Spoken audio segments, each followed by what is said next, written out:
I'm Matt. Hi, I'm Desiree. And we're bringing you this week's Rising Tide West Coast Swing Guide. We are back for J-Hook July here on the Rising Tide West Coast Swing Guide.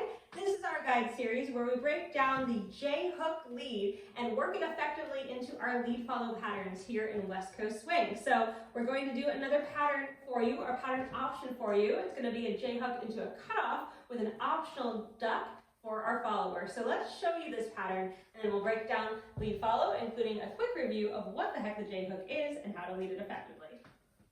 With the cutoff. 1, 2, 3, 4, 5, 6, 7, and 8. Now with the duck. 1, 2, 3, 4, 5, 6, 7, and 8. Breaking this down, first talking about what a J-hook is. So, you may recall from last week that the J-hook is essentially drawing a J starting from the top with my left hand as a leader to produce rotation in the follower. Now, I'm showing this right now on the vertical plane. Obviously, when we're dancing, we're not drawing this J vertically, we're drawing it horizontally, 1 into 2. Now, for this cutoff, similar to the free spin, I'm doing that J-hook and letting go. But unlike the free spin, I'm catching again with my left hand. So leaders, I like to catch with my left hand on top. I'm not like squeezing or wrapping my thumb around and trying to like grab on here. I'm almost just treating my hand like a hook. Because what I want to do is allow the follower to create rotation off of this point. Now, where I feel like we get messed up, leaders, and this will also transition into the head duck, is this needs to be the prep for the free spin out. So I need to not treat this as a completely linear catch, because it will be very hard to produce rotation.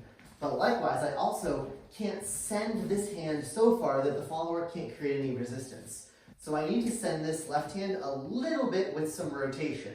And I find it's helpful to also rotate within my own body to produce that rotation.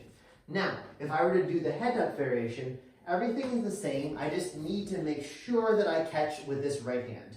And if we flip around quickly so you can see, this right hand is right kind of on the back of the shoulder blade, sneaking towards the armpit. So that way when Desiree comes through, this can very quickly lift up and create that window. So if we show that one more time, 1, 2, catch, window, and send the follower out. So for my followers, remember that cheat. So our nose follows our wrist. And if we do that effectively, we'll end up about in this position for the cutoff.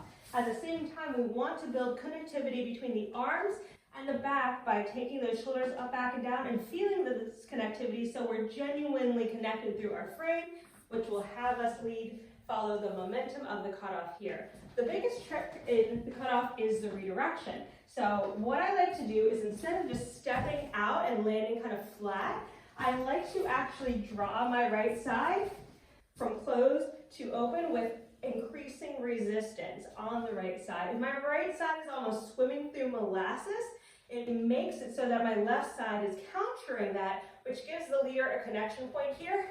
2, 3, and 4, redirect. And for the head duck, which might feel a little trickier, we do that same thing with resistance. The leader is going to feel that not only on the left-hand side, but also on the right shoulder blade. From there, I like to think about, I'll have Matt just stay the same, stretching over from the right to the left side, and then turning. And you'll notice what happens when I both stretch and turn is that my tummy goes down, I duck my head, but I still maintain a nice open, long frame, which my leader can then use. So I stretch, turn, and my leader can then from there, duck. A lot of times our followers will say, well, I wasn't given enough room to duck, I didn't know what was expected from me. Keeping this frame nice and wide allows there to be enough room because you are helping create that and gives your leader something to work with. That was your guide. Thank you everyone for tuning in. If you liked this video, be sure to give it a thumbs up, subscribe to our YouTube channel, like our Facebook page, and check out our website and online store, link in the description. See you next time.